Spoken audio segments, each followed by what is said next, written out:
The first thing you want to do is to understand who it is you're speaking to and what the questions that you should be asking yourself. What is my purpose? Why is it that I'm putting this into the world? What is the problem that it is solving? What is my position in the market? If Lil Bow Wow dropped an album right now, most people probably wouldn't allow it to go into their iTunes. If your best friend spoke to you today and said, have you heard that Lil Bow Wow album? It would make its way into your iTunes. And so what you're trying to do with content is to have other people speaking about what it is that you're creating. You're trying to have them become convicted. They will become content samurai. They will argue with other people about them not following you and your advice. And now your following will start to increase.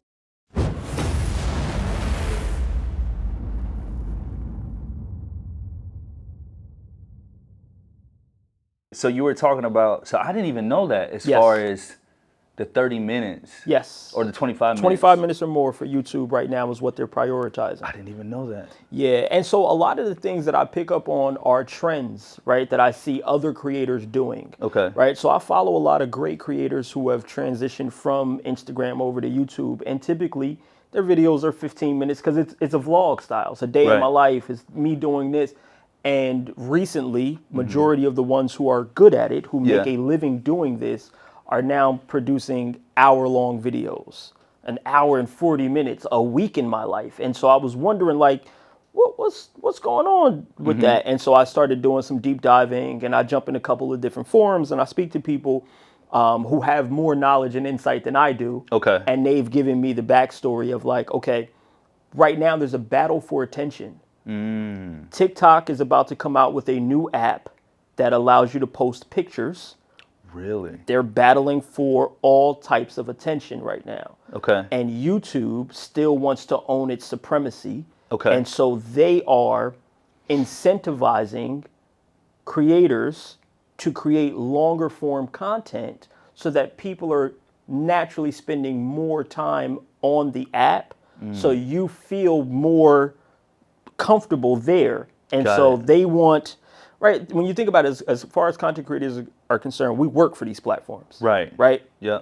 And so our job is to help keep that attention on the platform. Yeah. So they're incentivizing their workers to create longer form to get their end objective, which is we want all the attention over here. Got it. And so that's what's happening right now. Wow. Yeah. Okay. Yeah, I had no idea about that at all. Yep. Okay, so we're gonna have to jam a lot into this hour because Yeah. I have 1,000,001 questions to Let's ask do you. it. Let's do it, brother. It's funny, like when I seen I told you a little bit about this when we were talking. Okay. When I seen your post, I'm like, who is this guy? And it was just something, I'm all about like the feeling that I get. Can I feel drawn in or connected to it? So instantly when I saw that and I saw you talking and the way you were presenting your videos, I'm like, I like this guy. Thank you. So then I started to dive in a little bit more, and here we are. So I'm excited about that. Likewise, I'm excited to be here. Definitely excited to be here. Cool. Okay, so let's go to the beginning, right? Okay. But not all the way to the beginning. Obviously that you've had a career before you started to where you are right now, right? How would you say that what you did before this allowed you to have the right mindset to come into the brand and the content that you're doing right now? How did that help you?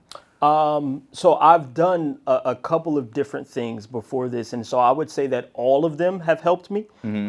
So from the age of 5 until I was about, I'd say 17, right? So pretty much till I went to college, I was an actor. Okay. And so being on high value production sets, right? I've worked with Paramount, I've worked with BET, I've worked with a number of different, right, global companies that have been able to produce things that I've been a part of. Okay. That has taught me media, right? That has just taught me traditional creative media, how things are made, how things are packaged, how things are produced. Okay. And doing so at such a young age allowed me to ask all the right questions and allowed people to have enough patience for them to actually want to teach me. Right? So that was a blessing in and of itself, just being there at that space. Yeah. After that, I fell in love with music. Okay. I became a DJ. Okay. And that really taught me how to communicate with people and really find my voice. Okay. Because as a DJ, I wasn't the most prominent when I was trying to start DJing. Okay. And I realized that I had to have a USP, a unique selling factor, right? Something that is different about me than everyone else. Okay. And so I learned how to engage the audience, not just through the music, because everybody has the same songs. Correct. And so what I had to learn to do was speak to the crowd in a way that actually electrifies them through what it is that I'm saying. I had to learn how to control the crowd and control an audience by being different. Okay. Right? There's certain things that I picked up from a couple of different other DJs that I saw do certain things, and I would take that and put my spin on it and adapt it.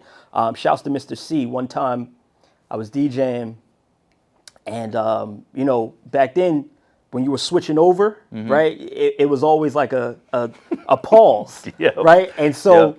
I'm the little guy in the room, right? Mr. C is there, so I'm on the mic. I'm giving my best rundown. Okay. If it's your birthday, if you came with your best friend, I am asking as many questions as possible to help it not be dead air while we're doing this. And as I am doing that, I'm giving the audience everything I got except for the ABCs at this point. Mr. C is What'd he standing say? back here just waiting, and I'm like, "What's up, bro?" And Right. he's like, "I'm waiting for you to shut up." And I was like, "Oh, okay, cool." And I didn't realize when you're so used to having audio and you're so used to having something be there, when you want people's attention, don't be afraid to use silence. It taught me that. And so I was like, okay, because at that moment, everybody was wondering, all right, well, what's going on? I didn't have to carry him because he knew that he was going to come in a certain fashion. And so he wanted the silence there. So it taught me that. But then he came in with just instrumentals. Okay. And he said on the mic, he said, we're not gonna get the party restarted until I know that y'all ready to go. So I'm gonna keep running these instrumentals and blah. So I was like, wow, that's interesting. That is. It's very, very interesting. It's a tactic. And so I study people, and being a DJ really gave me that insight to understand kind of just how to move differently. Yeah. And so that was me finding my voice, right? After that, I built and ran a I built and ran a recording studio and a content creation space. Okay. Did that for 7 years. That taught me business. That taught me paying rent, paying dues, getting my credit right, like borrowing, doing all of these things, making the mistakes of business. And that is what has helped me to have the skill set, the knowledge to be able to give people insight and advice from things that I wish I knew years ago. But my love for and my years in entertainment allow me to contextually put it out in a way that people want to consume it. Got it. So that's what I would say. Those three things have helped me to kind of land where I am today. Okay. So since you were, like you said, a DJ and all that, of course, I'm assuming that helped you to feel somewhat comfortable in front of people or in front of the camera and stuff like that. You would be surprised because there's still moments where I get, right, the butterflies, the nervousness, all of those things. I heard someone say once, she was a woman who was speaking, and she said that people ask her, how do you do public speaking? How did you get over your fear, right, of public speaking? And she said, the mistake that you're making is that you think that I've gotten over it. I've learned how to do it scared. And that spoke to me, number one. But the second thing was that I learned human anatomy, right? Because when trying to create content, you're speaking to people. So you need to understand how sociology works, right? How we as human beings operate. And so in just studying that, I learned that the only difference between fear and excitement is what your mind tells you. Your body goes through the same exact changes. Pupils dilate, you might start sweating. And so what I learned in that space was to remind myself that I'm not afraid of what's about to happen. I'm excited about it. And that simple shift is what has actually helped me more than however many years of experience that I've had being in front of audiences, because I'm a human being and I still have those moments of like, well, what if I get up here and somebody throw a tomato at me? Like I still, right? Like you still have those moments. And so it's about the conversation that you have with yourself and what that then looks like. And so having those two things in my back pocket remind me like, you know what, I might be scared, but I'm doing it scared anyway. I'm doing it while I'm scared, and I'm probably actually not scared. I'm probably actually excited, and I just haven't realized that. And so having that has helped me more than any bit of experience, period. Wonderful. And I was going to ask you, like, give me a tip or give us a tip on how they can get comfortable with doing that. And you already answered that too. Yeah, and I think that that's important because a lot of people see me and they say, "Oh, this guy, he's been in front of people his whole life, so that's why he's good at this." And it's like, no. It's the story I tell myself. It's every single day I still struggle with those same things that you struggle with. I still go through the nervousness. I still go through the what is it called? Imposter syndrome. I still go through those things. Yeah. Still have those moments. I'm a human being. Yeah. But bigger than my experience is the story that I tell myself. That's it. Wonderful. So if someone they had a business and they wanted to get it out to the world, right? And they just got on Instagram 2024. How would you tell them to start as far as like building their brand or building out their content? The first thing you want to do is to understand who it is you're speaking to. That is the first place to start. Okay. Most entrepreneurs, when they start creating content, they make the mistake of thinking about, well, what's the product that I have? What is the profit that I can gain? Yep. And how can I make people want to buy it? Got it. And what the questions that you should be asking yourself are, what is my purpose? What is the thing that I'm creating? Why is it that I'm putting this into the world? What is the problem that it is solving? What is my position in the market? Okay. Where do I sit uniquely in the market in terms of competition and in terms of what people think about what I do? Okay. And then what is my purpose? Why is it that I am here? Right? Why would people buy what it is that I have to offer? There's a great book called Start With Why by Simon Sinek, and it speaks about people don't buy what you do, they buy why you do it. And so when you speak from the why perspective in people's minds, it helps for them to understand and to make better decisions based on what it is that you have to offer. Okay. So that would be the first step. That's great. Understand who you're speaking to, understand your purpose, your position, and why someone would buy your product. And then you can start to have the conversation with those individuals. But before you get good at having the conversation, because you already know who it is that you're speaking to, go to the places that they are having those conversations already. So if I'm in fitness and I'm a trainer, I'm going to understand who it is that I specifically serve. Not, hey, everybody needs health, everybody needs to work out. No. Who brings me the most joy? Who's the type of person that if I had 10 of them, I'd be happy about? Okay. And then I go find those people and I discover where it is that they are having conversation at. And I go strategically have other conversations there. So if I know that I'm looking to speak to people in real estate, right? Like they don't have a lot of time, but they do spend their time on other realtors' pages. I might go follow a bunch of realtors in those spaces, and as they're doing house tours, I might leave funny comments like 512. That's how many steps I feel like you took to do this entire tour, which means you burned 1,100 calories and blah, blah, blah, and yada, yada, yada. If you want a better workout plan, follow me. I got a bunch of stuff for you on my page. Wow. Right? Just so that I'm organically creating the conversation around where it is, around where all the people already exist, Okay. And I'm just adding my 2 cents in there. Wow. I didn't even think that was deep with that. I didn't even think about that.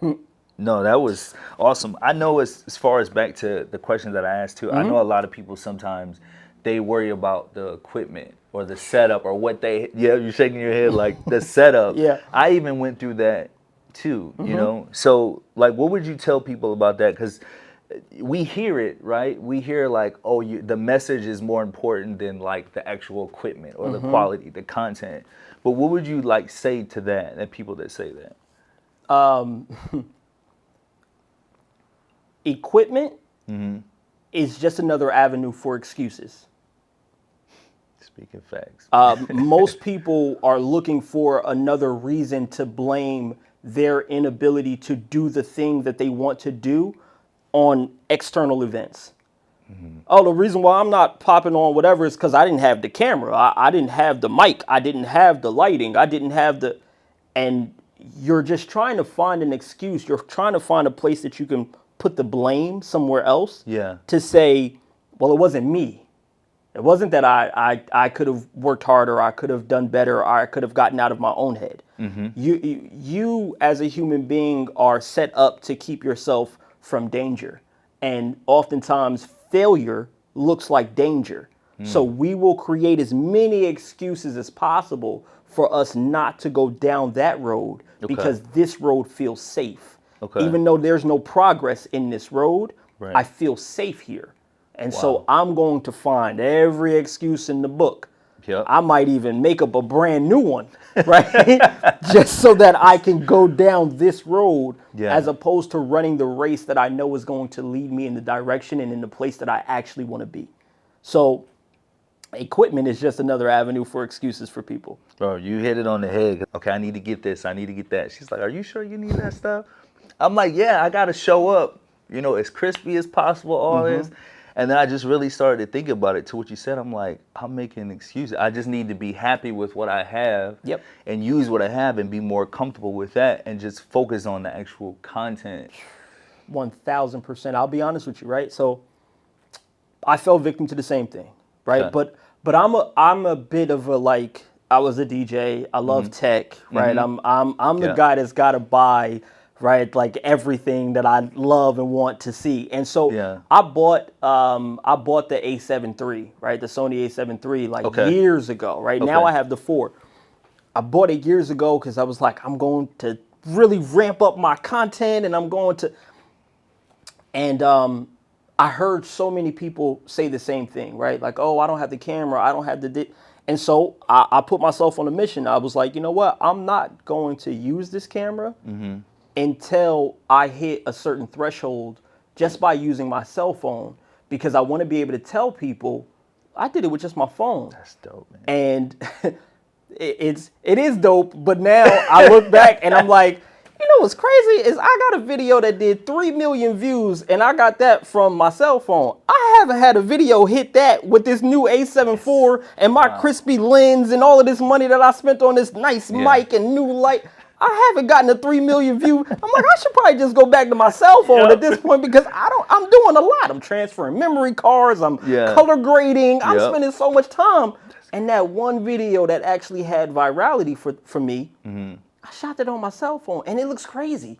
It looks crazy. I look back at it and it's funny because people are always like, dude, why don't you pin that to the top of your page? I don't want people seeing that when they come in here, man. Right. That looks, I don't know what I was thinking on that editing that I did, man. But the messaging was there and it resonated with people. Okay. Right? And so I think the video that I did that got like 300, it's probably, no, it's more than that now. I think it's 600,000 views. That one again on my cell phone. I look back at the editing. That one is pinned because it does look a little bit better. I'm a little proud of that one. But I still look back at that editing and I'm like, what was I doing? What filter is that? What is that? So I honestly am a testament to the fact that you can do whatever it is that you want to do with the device that you have. It's all about your messaging. That's dope. That matters more than anything. And if you are going to obsess over equipment because you feel like you just got to have something, make sure you have good audio before you make sure you have good visual. Got it. People will suffer through a lower quality visual, but they will not sit there and give you their attention for bad audio. Okay. And then before you get a camera, get good lighting. Right. Because your camera is just a device that transfers light. That's it. It transfers light data. And so if you don't have the right lighting, your camera won't matter anyway. But when you do have the right lighting, your phone's camera will become a totally different device. It's true. That's very true. Okay, so I told you I'm gonna be a little bit selfish on this, right? So we'll just say me. We'll use me, and we'll use my Instagram page, and then we'll go into the YouTube too as well. Yep. Right. So my content, it's funny. I have so much I want to ask you. So I am, number one, I'm doing more of and noticing that before, like when I was creating content all around, right? I wasn't really deep down excited about what I was doing. Okay. Right? Because I wasn't comfortable with, I wouldn't say necessarily comfortable with the content that I was making, but I didn't feel like it was a part of me, right? It wasn't really who I was. Okay. So I started to really think about like the type of person that I am and who I really want to, reach, like you said, right? So I'm kind of pivoting towards of me being a father, obviously a man, some of the things that we deal with, entrepreneurship, but I'm really trying to focus on mental health and all those other things for men, right? So me having 500 followers and trying to get to, let's say, my first 1,000 and then go to 5,000, right? Let's say I'm like 50 posts in, I'm just making up a number. And I'm trying to decide, like, should I be using Reels? Should I use carousels? Should I post pictures? Should I post stories? Where would you tell me to start, like, posting? Because I think Reels is more for reach, right? I think the biggest mistake that a lot of people make is that they are too busy trying to please the algorithm. And the hack is to please your audience. Right? Okay. I have a saying that it is always going to be audience over algorithm, right? Because here's the thing. So I have 75,000 followers. My girlfriend Bria has 45,000 followers. I get 11,000 views, every now and again I'll get 100,000. What she gets, if she gets anything lower than 20, 40,000 views. Really? Yes. Her engagement is 10 times higher than mine. Okay. So understanding your audience is going to be so much more beneficial for you. Okay. And the reason why I'm saying that is because your follower count does not mean that you are not connecting with people on a more deeper level. Okay. The people who follow her have a deeper connection with her than the people who follow me. Now, there's a difference in what we're talking about. There's a difference, right? There's all of these different, she looked better than me, right? Like there's all of these different factors, right? So first off is understand your audience. Okay. Once you understand your audience, you can start to pay attention to what it is that they consume. Are they people who like to read? If so, then maybe you should be doing carousels. Right. Are they people who want to see videos? If so, then maybe you should be doing Reels. That's first off, because the entire goal of this thing is to connect with other people. Okay. The reason why you want to focus on that is because if you pay attention to those 500, they will bring you the 5,000 before the platform will put you in front of 5,000 eyes. Wow. Okay. I always make this this analogy that if it's funny, my girlfriend reminded me of it yesterday. I always bring up Bow Wow, right? Because he hasn't dropped an album in a while, and it's not a lot of people who are like, he's my favorite rapper, right? It's hard to find that. Yeah. So I always say, if Lil Bow Wow dropped an album right now, most people probably wouldn't allow it to go into their iTunes. Yeah. But if your best friend, if the person who you trust, the person you speak to the most, spoke to you today and said, have you heard that Lil Bow Wow album? You need to get that. it would make its way into your iTunes. And so what you're trying to do with content is to have other people speaking about what it is that you're creating. Wow. So when you focus on them, they will be willing to share what you create to other people. When you really connect with them, right, instead of trying to convert them, you're trying to have them become convicted about what you create. When they have conviction, they will become content samurai, meaning they will argue with other people about them not following you and your advice. Really? Okay. They will become the barbershop warriors who were like, what, you're not following this? Yo, he got the best content. You're crazy for not following. And now your following will start to increase. Wow. So that's the first thing you want to do is pay attention to your audience and learn how best to connect with them. Okay. On the same level, pay attention to yourself and figure out what brings you the most joy to create. Okay. Are you someone who speaks better through writing? If so, carousels, quote posts, things of that nature. If you're someone who can do storytelling, but strategically through writing, those are going to be your avenues. Twitter might be the best place for you. Threads right now is having a run. That might be the best place for you. Really? Okay. It is.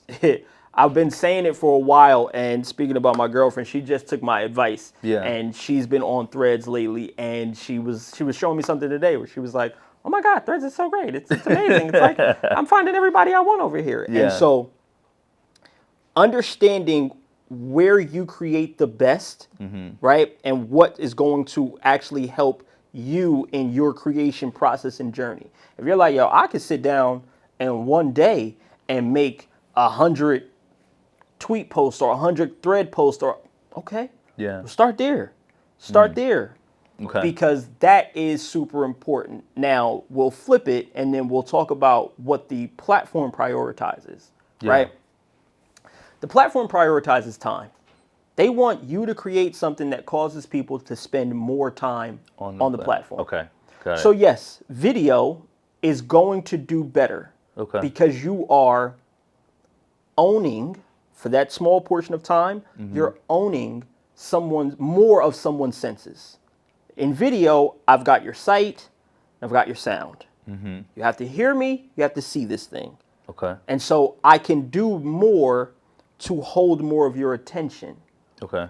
But if I'm strategic, I can create a carousel, and then at the end of it, I can invite you to leave a conversational topic in the comment section. Okay. I can invite you to say, there's a very strategic post, right? I saw somebody create, it's a creator who posted it, and it's just an iteration because a lot of people use it, but it says, if you're a business owner and you've made over 6 figures, leave a piece of advice. If you're a business owner and you've made under 6 figures, ask a question. Man, that comment section, people are going to be spending so much time going back to that post. Yeah. Because it's a conversation now. So guess what? That post is going to do amazing. Now, it only took you 2 seconds to read it, maybe, if that, if you reading slow, right? The half a second, really. Yeah. But the amount of time that you're spending there is going to cause the platform to realize, hey, there's a lot, people are spending they keep coming back to this. Let's boost this to more people. Wow. Let's show this out. Let's treat it like we would treat a video. So understanding what the platform wants will allow you to be able to create from your happy place and just do it strategically. Okay, I've got my carousel, I've got my quote. Now, how do I get people to spend more time with this? Okay. Do I ask them a question? Do I encourage them to share it? Do I incentivize them to tag somebody? Yeah. These are all tactics that you can add on to your strategy. Wow. That's we're gonna need about 5 hours. I tell my friends, right? My friends will call me and they'll ask me questions, and I tell them, right, I'm always like, don't call me and ask me a question about content unless you got 30 minutes to an hour for me to talk about it. Wow. So I want to go back to something that you said, because literally it feels like when I saw one of your posts, it felt like it connected with me directly with what you just said right now. It just brought me back to that. When you said convert and connect, I felt like, I know, being honest, I know I was just trying, okay, let me do this to try to get people to, and as you're saying it, I'm like, damn, I've been doing it all wrong. I've been doing it all wrong, right? So it's me trying to pivot, right? When I first was like, okay, I need to change up everything, I wouldn't say I got like down or depressed or anything. When I was like, man, I got to start all the way over from an audience that I don't already have to try to get to an audience that is really sticking with me and growing with me, right? Again, like I'm really big on mentality and things like that. So how would you feel about, or give me advice as far as like the mentality on how to specifically attack the platform to connect with people, right? One of my favorite quotes is "The joy is in the journey." Okay. And I truly, genuinely believe that, right? Like my girlfriend and I talk about, potential baby names in the future, and I'm hard set on Journey for a girl. Wow, okay. Right? Because that's how much I believe in that. Right. And one of the biggest mistakes people make when they go on these platforms is they want the end result. They want, I want to create content. I want it to be seen by a badillion people, Yeah. and I want each of those people to pay me $1 billion. That's what I want. That's right? true. And so you are trying to get to the end, Yeah. and you're not enjoying that journey. And I'm promising you right now, the quality of your content automatically increases when you speak on a one-to-one instead of a one-to-many. The first thing you said here was, I felt like you were talking to me. That's because I strategically position my content to speak on a one-to-one level. Okay. I'm not concerned about it speaking to a multitude of people. Right. I'm concerned about it connecting deeply with the people who I specifically want to communicate with. Okay. That's where my mental shift has changed. Okay. So that's number one.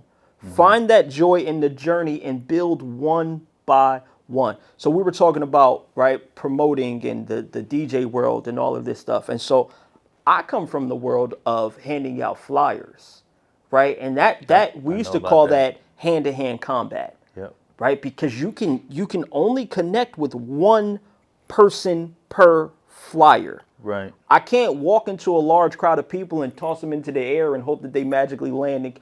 I have to connect with those people. And so when you're doing that, first of all, the first thing that you realize is people don't read. Because you hand them a flyer, it has a date. The biggest thing on the flyer is the date. And they're like, when is it? Yep. And then you be like, right, yeah, it's that day right there. And then they'd be like, well, where is it? Yeah. Well, how much is it going to be to get it? Like, everything that's on the flyer is what I'm telling you.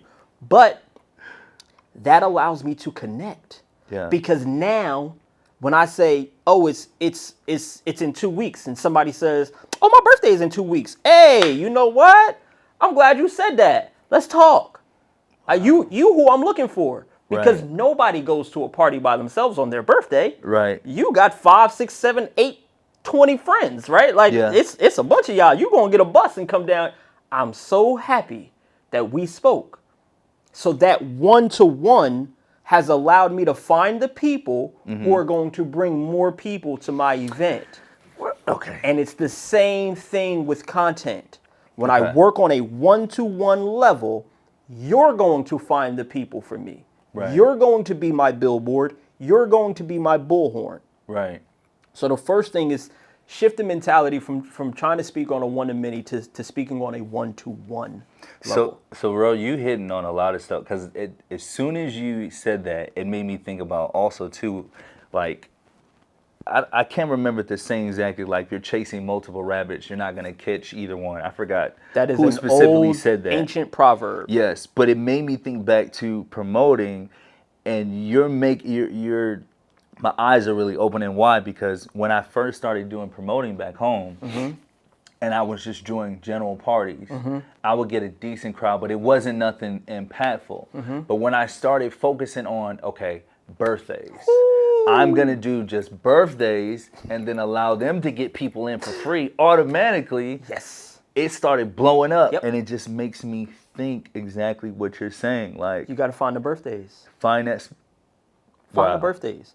And the reason why I got so excited was because I remember when that unlocked happened for me and my business partner. Okay. When we were just throwing parties, and we were having success, right? Because we were Yeah. doing college parties, so it's like they ain't got nothing better to do anyway, right? So Yeah. cool, they're coming out. But we had to spend so much time and so much gas going to every college and handing out flyers and all of this stuff. And in one night, well, exactly the story that I just said, right? We're handing out flyers. We see somebody. She says, when is this? We tell her the date. She says, oh my gosh, my birthday is this day, whatever the case may be. And we say, oh, okay, cool. Talk to us. We set it up. She pulls up to the club with a party bus. And I remember so because it's my party and I'm the DJ, I had an opener DJ. And so Yeah. I remember my business partner, my brother, he ran the door. And so he texts me, hey, come outside. And so I'm thinking, man, we about to get shut down. I don't know what's going on. I come outside and there's this big bus and people are just coming. I'm like, how many people did y'all put on this bus? First of all, that feels illegal, first of all. But second of all, y'all all coming in here? Right. Oh, it's up. And she's the only one that's getting it free? Oh, they're prepared to pay because it's her birthday? Wow. That changed our entire strategy to the point where every single meeting that we had about an event, all we said was, how many birthdays do we have this week? That was our main agenda. Right. And so again, right, pivoting back right to the content, when you find the people who have the quote unquote birthdays or more so, you're connecting deeply with them, they will tell other people about you. You don't have to do the heavy lifting of being like, well, how do I find more of you? No, I just got to make you tell more people about me. So let me focus on you. Let me focus on solving your problems. Let me focus on over delivering for you. Yeah. And through reciprocity, you will have a desire to tell more people about me. Also, through human nature, everybody wants to be the person who puts somebody on. Yeah. Everybody wants to be, oh, you know about Ken King? Man, I've been following him. I've been sharing his stuff, man. We be talking in the comments. Everybody wants that. Yeah. So create that. Wow. And find the joy in that, because those connections will have more tangible value than you can ever imagine.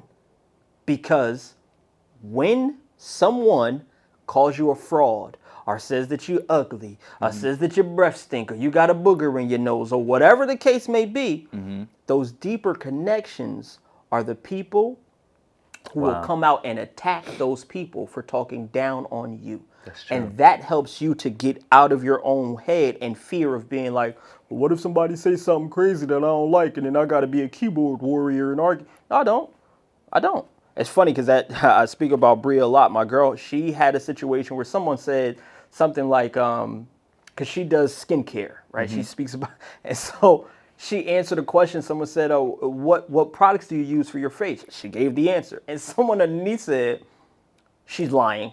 She's never going to give you the real answer.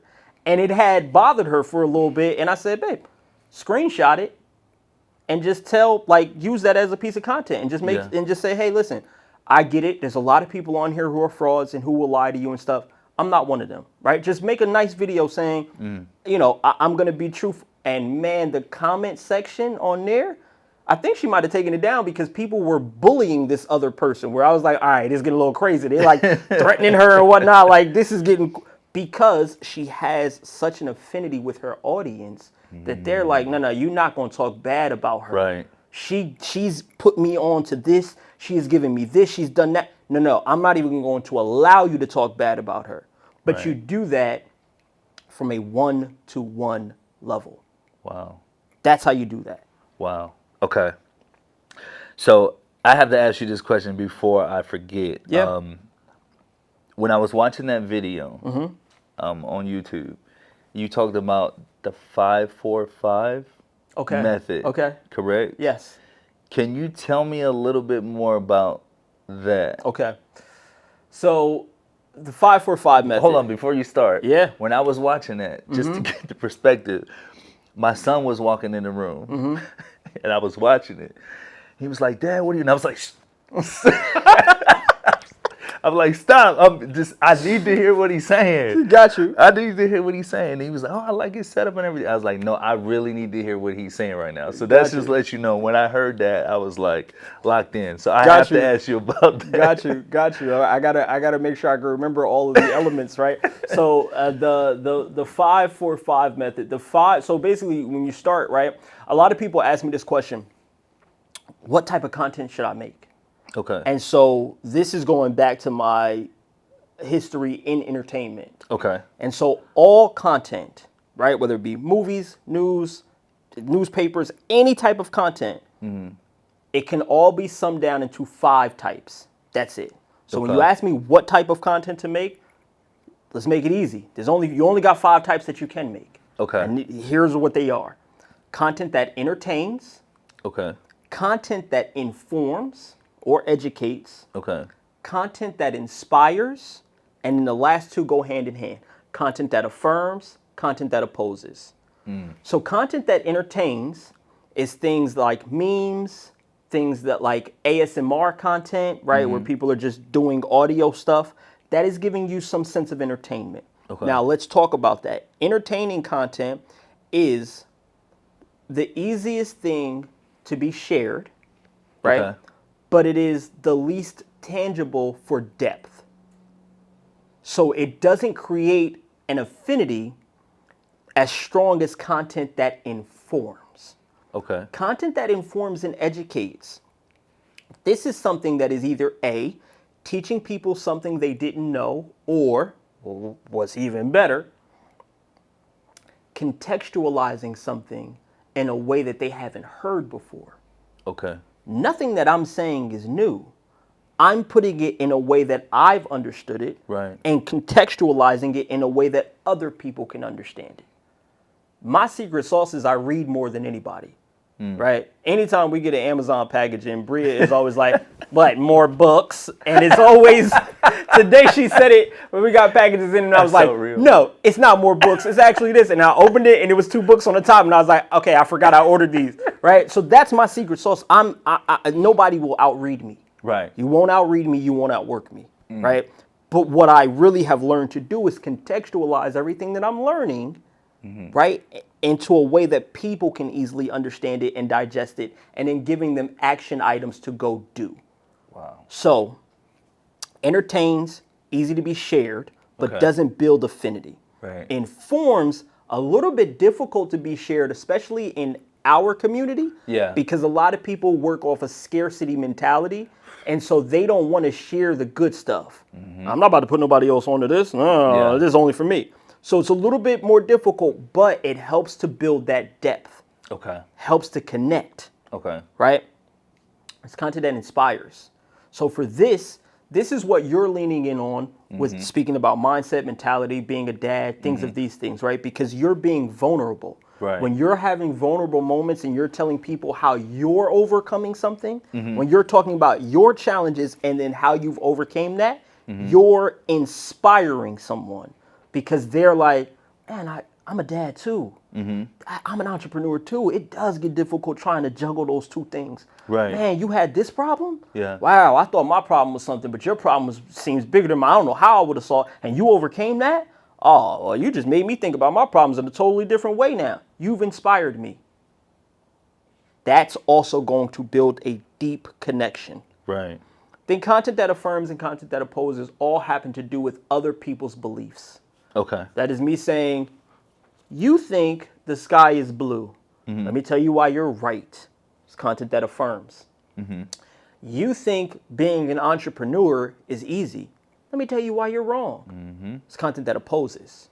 Okay. And so when you have those in your wheelhouse, you have a strategy that allows you to create from these buckets and combine, right? I can say something that informs somebody, and then I can also oppose, right? So that statement I made, you think being an entrepreneur is easy. Let me tell you why you're wrong. And then I can go into informing someone about, you ain't realized that, like, you're taxed differently. Yeah. Right? Like if you're not paying yourself a salary and you taking that profit, you don't want to do that. Yeah. Let me tell you what I just had to go through. Yeah. I had to pay this amount of money in taxes. Now I'm inspiring somebody who's like, well, I got a little refund. I'm not mad at that. So you can combine all of them together, but that will easily help you understand what type of content to create. Okay. I'll be honest with you. I don't remember the other 4 and the other 5. You're good. Because when I create certain things, oftentimes I'm creating them for the person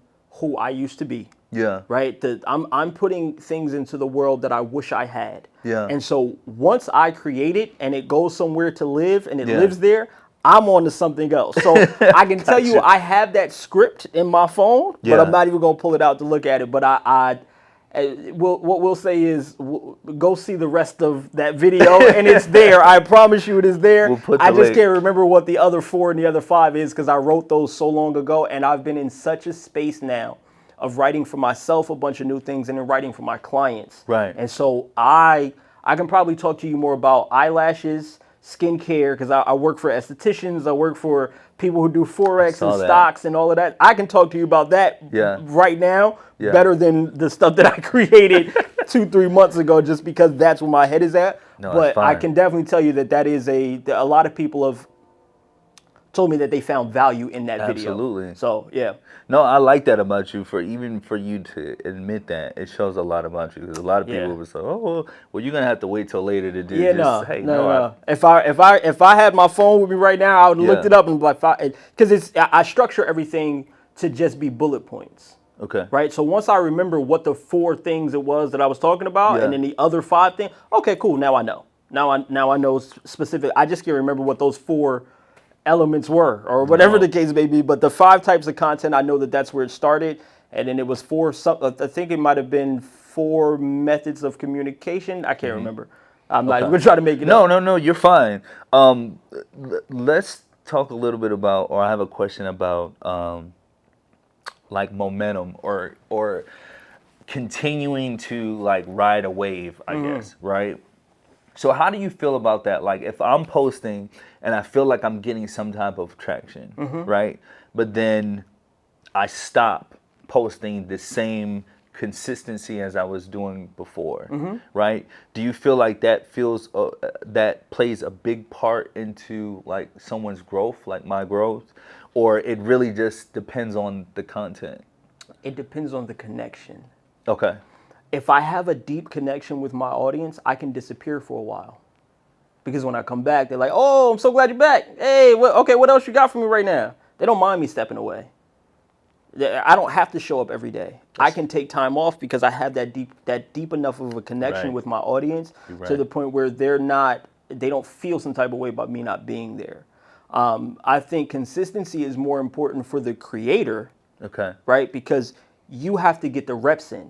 Yeah. Right. In order to develop your flow state, in order for you to understand how best to connect with people. Okay. Right. So I think it's because here's the caveat to consistency is because social media is so fleeting.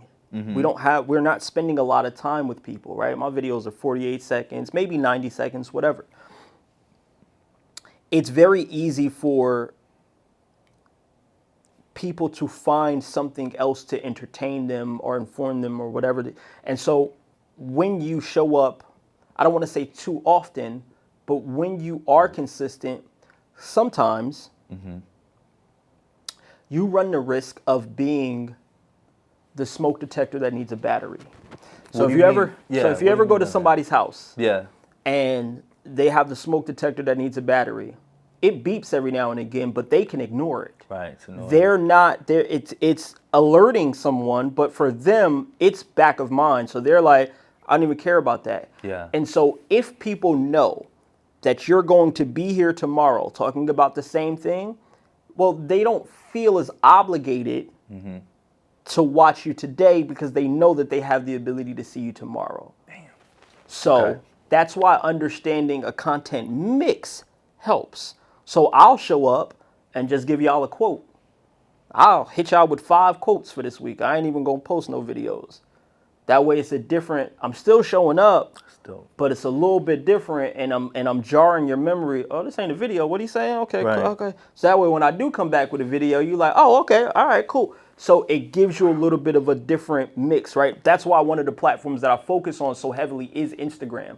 Okay. Because you have the ability to create so many different types of content and to connect with people on different levels. Right. And so I'll give you another little cheeky fact. The other thing is, because I can use written word, psychologically, that's one of the strongest things that I can do. Because when you are reading something that I've written, you're speaking to yourself with your own internal voice, which is the loudest, most impactful thing that you can ever hear. Makes sense. So as opposed to me saying, hey, this is what you need to do, if I can write that and give you, so Wow. my inspirational style content is 95% written. My informational style content comes in the form of video. Got it. But if I want to inspire you, I'm going to write it because I want your internal voice to yell it to yourself. I might want you to add some 4-letter words in there by yourself that I didn't even put because your imagination is saying, you know what? He right. I do need to get up off my behind and go do this, that, or the third. So understanding that mix will give you the ability to be like, all right, I'm going to show up in this way at this time. Yeah. It also lowers the pressure from you being like, I got to make a video. I don't have the time to make a video today. Yeah. Here's a quote for y'all. Here's a carousel for y'all. Wow. Here's something real quick that I'm still in your wheelhouse of people. Yeah. But I don't have the energy. I don't have the time. I don't have the, So having that mix gives you that wide range to be like, okay, maybe I don't have to have the pressure of trying to keep momentum and doing this. And then I also don't run the risk of becoming the smoke detector with the low battery. So that makes a lot of sense. Yeah. That makes a lot of sense. Okay, so let's talk a little bit about what you offer, and as far as like, branding and all that, as far as your business, as far as coaching, because you said clients too as well, right? So can we talk a little bit about that? Like, what are you offering to... We can talk about that, but you got to tell me what's the benefit in it for you. So that way I make sure that I'm speaking, because here's the thing. I love it. I don't pitch, right? If I have the time and I have the ability to give out content advice and insight, I'm gonna spend my whole time doing that. Right. If you want more from me, come find me. I'll tell you where I'm at. I'm at Kent Cultivate on all social media platforms. If you want to know about the products that I have, come find me. But if your question is because you want me to help unlock something for somebody else, then just give me that question so that way I can make sure that I'm giving that unlock. Dope. But I don't want to pitch. I want to spend time making sure that I deliver more than anything. Dope. So if there's a pitch, guy, then you know what I'm saying, like, but that's and again, right? Damn, man. That shows you So different. that I am not just preaching this stuff. I'm not a preacher. I'm a practitioner. I say that all the time. Right? I'm worried about this is a one-to-one conversation. Right. I'm here. If they want to know about my products, shoot me a DM, shoot me an email, book a call, do whatever you want to do, and we'll talk. But if you want more free stuff from me, find my socials because I'm delivering consistently on there. Right. And here's the thing, right? When it comes to pitching, when it comes to talking about your products and your services, right? Because a lot of people get caught up in the like, all right, well, if I never talk about my products, then how do people know? I got to wait for them to ask, and that might be bad. And again, going back to media, I've been in media for a long time. I've done commercials, I've done movies. I was on the radio as a DJ. There's a rule in media called the 80-20 rule, where 80% of what it is that you are creating content-wise should be for the audience. 20% should be for you selling or pitching your products. So if you're listening to the radio, 60 minutes of music, 15 minutes of commercials, right? It's the same thing that you're going to see in all forms of media except movies, right? Movies, I'm locked in, I'm watching the whole movie, there's no interruption. So what they do in movies, they sneak product placement in there. Right. So that's a whole different thing. But That's what most creators should be focusing on. And if Okay. you really want to go the extra mile, go 90-10. Go 99-1. Okay. Right? Like when you have the ability to do that, Mm-hmm. the person who delivers more is going to have a deeper connection with the Makes a lot of audience sense. than the person who pitches so often. Makes a lot of sense. And so that's how I spend my time. Let's keep diving in. Let's keep digging Yeah. in. The people who want what I have to offer, they'll dope, come. man. They'll come find me. That's dope. Like I've interviewed, for y'all that are watching, I've interviewed a lot of people, and he's the first one to ever say that. Yeah. Like I can respect that more than anything. There's been a lot of people that are like, well, you gotta ask me about this, and I need to know about selling a product. But you're right. Like if I see something dope or like something dope, Yeah. I'm automatically gonna do the work, you know, to And here's find the it best and part. do that. That's Those dope, man. people sell themselves. For sure. Those people sell themselves. Like it's so funny because people will book a call, because I do one-on-one consultations, and people will book a call with me, and I'll always ask them, like, what's the piece of content that led you to and they'll be like, oh, I don't know, dude. I have no, because I spent so much time on your page. I watched of 30 of your videos, and then Yeah. I booked the call. And it happens all the time because it'll be like 4 a.m, right? I'm up at 4, right? So I wake up at 4 and I'll look and I'll be like, somebody just booked a call and they're in America. They're on Eastern Standard Time. That means it's 4 a.m for They're you up too. watching it, yeah. Like you booked this an hour ago at 3 or whatever. And so I realized, like, if I just keep delivering, Yeah. the people who want what I have to offer will sell themselves. I don't have to be like, hey, this is what I'm doing and blah, blah, blah. Now, strategically, I'll place it in from time to time. Yeah. But if I have the ability to deliver, I'm a deliver. So that the way that you're delivering I saw a piece of content. I can't remember exactly what you were saying, Mm-hmm. but it was almost like you were on a coaching call Yes. and you were delivering. So that's strategic as far as you doing that, right? Yes. Can you talk about like why you're doing content like that? Why do you feel like that? Like, Because a resonates? lot of people have the same questions, but don't have the ability to book a one-on-one call with me. And so I also have a completely That's a dope free strategy. website, right? Okay. It's called justaskent.com. Where Okay. you can go there, you can put your email address in, your social media handles, and in your question. That's it. That's the only thing that you can do on that site is ask me a question. Dude, that's how I get all my content. So dang. If everybody's asking me the same question, I'm gonna go make a video about it. Right.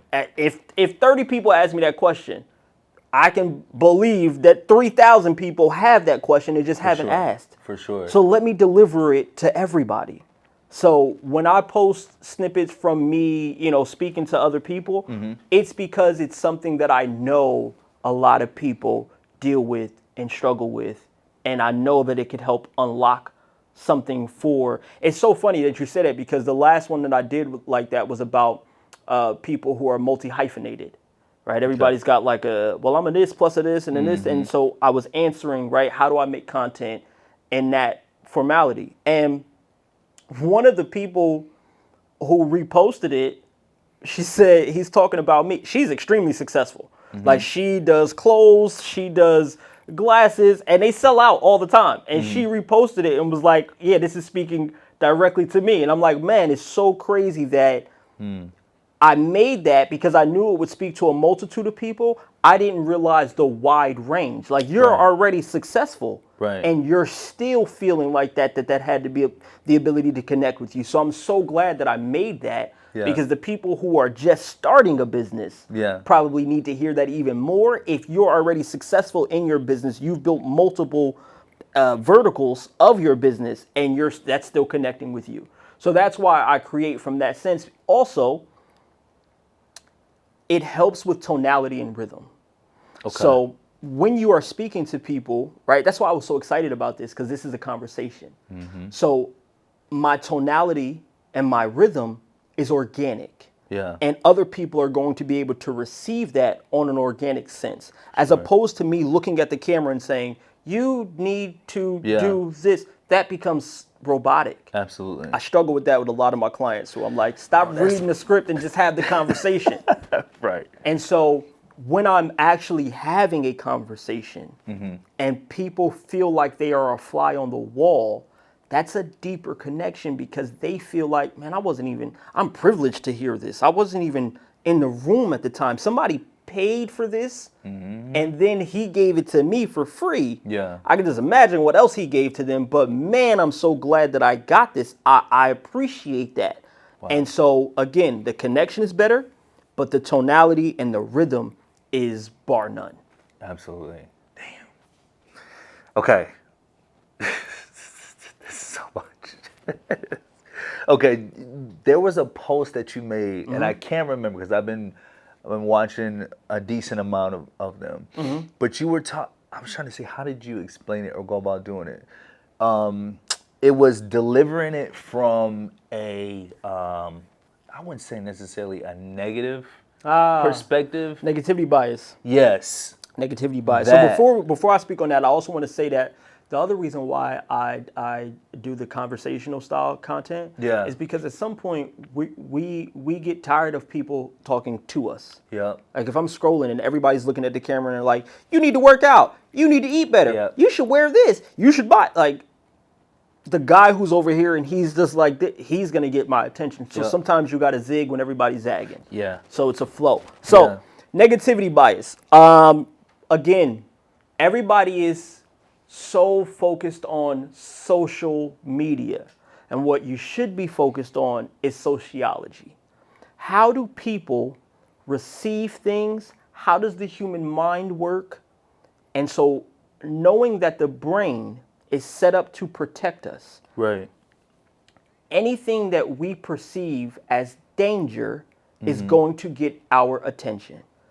If we're having this conversation and we hear a car accident right now, without a doubt, we're going to be like, Absolutely. right? Yeah. And so what you're trying to do, because everybody can just do this with their attention, you're trying to become the car accident of attention. You're trying to become that screeching sound that stops people in their tracks for them to pay you attention. So leading with negativity helps to codify the human brain, to pacify the human mind, to say, oh, this is something I should pay attention to because it's negativity. The human mind is going to look for negativity automatically and it's going to react to it and going to give its attention to it. So when you start with that as your hook, it does a better job to lock people in when you are trying to inform or inspire. Inform or inspire. Okay, got you. That's when negativity bias happens to be the strongest. Okay. And so it's about starting. So one of the best ones that I did was your goals are keeping you poor. I did a video where I started by saying that. And that is such a negative statement. Absolutely. You've never heard anybody tell you that before. Like, wait a minute, stop. Yes. Yeah. What do you mean my goals are keeping me poor? Wow. Explain that. And so I remember when I did that, that's the one and only post that I created that I was like, oh, this is going to do well. That's the only time that I've been able to be like, to judge it and be like, oh, this is going to do it. And that's that you like. didn't think about it like, I don't know if I should even. No. When I did it and I was done with it, not when I was like recording it, when I was doing the edits, when I was doing all of the like, because there's certain things that I do for audio to keep you locked in and certain things that I emphasized on and all of that stuff. When I was doing that and I watched it and I rewatched it, I remember where I was at. We was at Perimeter Mall. My girl Bria was in Zara. Okay. Right, so I had time to edit, right? So I'm editing, and as I'm doing it, I'm rewatching it, and I got my earphones on, and I'm sitting there, and I'm like, I said, oh, this is gonna do well because it was such a strong negative hook. Such a strong negative hook that nobody's heard before, that it's a different concept. All I was saying was set bigger goals. You've heard that before. Right. But I contextualized it in a way that you haven't heard before. Right. Okay. And so then that created both curiosity and conversation. Okay. Those are the two strongest C's that you can create when it comes to content. Can I create curiosity and can I create conversation? If I can create curiosity, I'll have your attention until that curiosity loop is fixed. And if I can create conversation, I'm doing the great job for the platform because that's what it wants. It wants community and conversation. And if you're willing to talk about it, let alone argue with somebody else in the comment section, well, that post's going to do amazing. And so negativity bias helps to create curiosity if you do it the right way. Okay. It's not about just being negative and telling, you're ugly, you're stupid, no, that's not it. Yeah. It's about contextualizing something to someone in a way that they haven't heard before, that is a negative sense. Instead of me saying, you should dream bigger, set bigger goals. No. Your goals are keeping you poor because they're not big enough.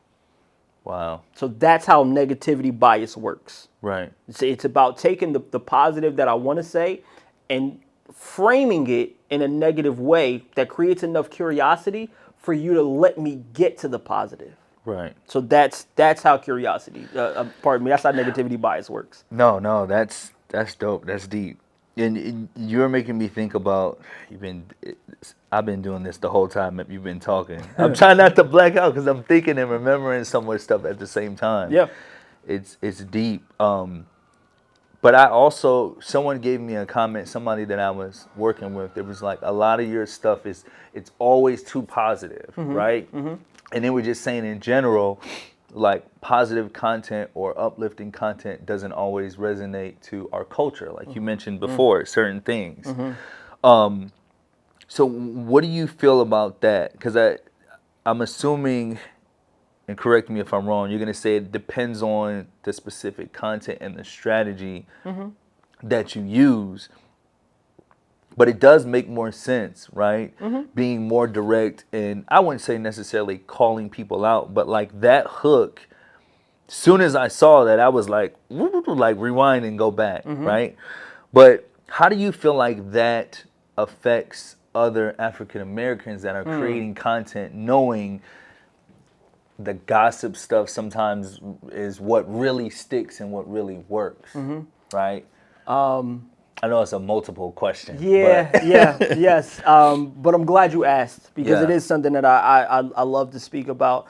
The problem is it's largely opinionated, right? Because what I'm going to say doesn't apply. It's not a blanket statement, right? But you're right, though. In our community specifically, we are definitely prone to pay more attention to negativity, but that is because, again, of human nature. We have had a reason to pay attention, more attention, to be hyper aware of things. If I'm driving down the road and a police officer gets behind me, it could mean life or death. So I have to be aware of some things that are going on. I have to be hypersensitive to potential negativity. And so, yes, when you are creating and when you do understand your audience, you will know how it is that you can then speak best to them. And so what you want to do is utilize trendy pop culture things that you can then convey your message from. Perfect example. Got it. Right now, it's big beef in hip hop. Yep. Kendrick Lamar, J. Cole. I have a YouTube post and a Instagram post and a TikTok post coming out, and it starts off by saying, everybody on the internet can learn marketing from this man. And it reveals to J. Cole. Because everything that he did was a very strategic marketing rollout. Even all the way down to his apology. I was talking to my brother this morning, and he was like, how was that marketing, bro? And I was like, just recorded it. Because he could have apologized in any way. He could have went on an interview. He could have made a tweet. He could have made a video, a reel. He could have went on YouTube. He could have made a record. He decided to do it at his concert. Why? Because he had the media built in. We've all now seen that apology from 7 different angles. Because there were 1,000 people recording it. And they all uploaded it. That's the strongest way to deliver a message and to create conversation. Exactly what I said before. So, I don't have to be negative. Their beef is negative. I'm just going to use that. That's what everybody paying attention to now? Okay, let's talk about it. And then I'm going to teach marketing from that perspective. So that is how you do that when you want to use negativity bias, when you want to use things that are relevant to our culture, right? You then talk about why it is relevant or how it relates to your messaging, right? Makes For perfect you, sense. you talk a lot about mindset. He specifically said in there, that didn't sit right with my spirit. Yep.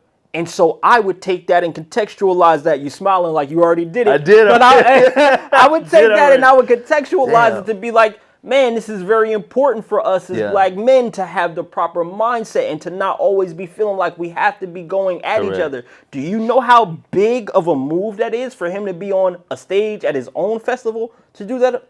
You gotta be spiritually in align with yourself in order to do that. Correct. Becomes an angle that I speak from. Yeah.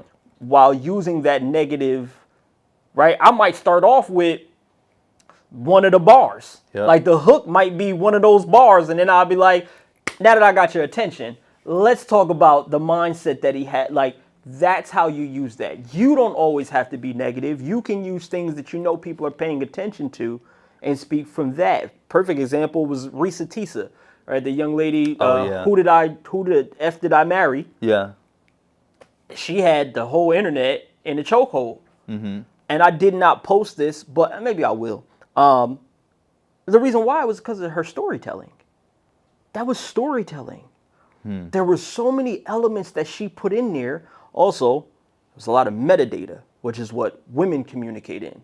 Which is why if your wife asks you, how was your day, and you say good, she's unsatisfied. Because she want to know, well, what was so good about it? Specific, yeah. Right? Well, what happened? It better not have been a woman that was smiling at you that made it good, so give me all the details. Right. That's what she did in that story. And so, again, I know everybody was paying attention to that. I can take that and teach people how to make better content from there. All right, so let's talk about what she did. Boom. First, she started with this. That's a great hook, right? Who the F did I marry is the summary statement of the story. Right. She made 57 clips about it, but the summary statement was, I married the wrong person.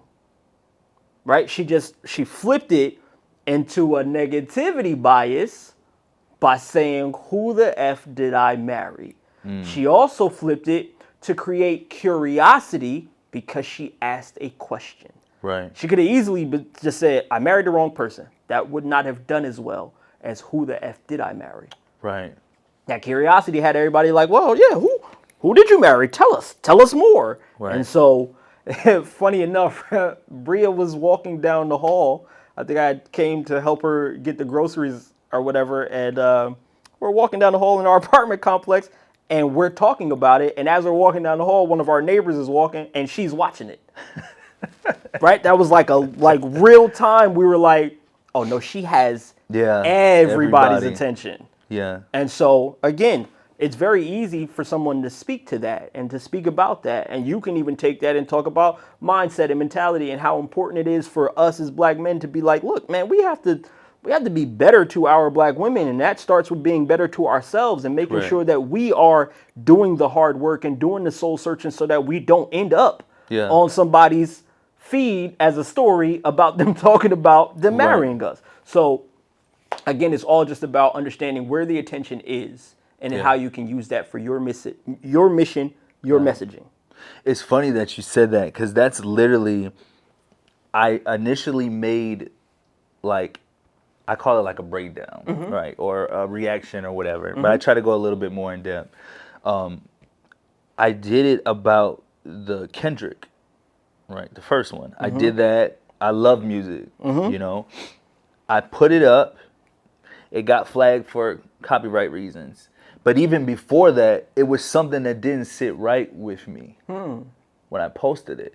And I'm like, it just don't feel right, right? And then it got flagged, and I'm like, okay, maybe I should take it down, right? So then I just made it like private. We're talking about YouTube.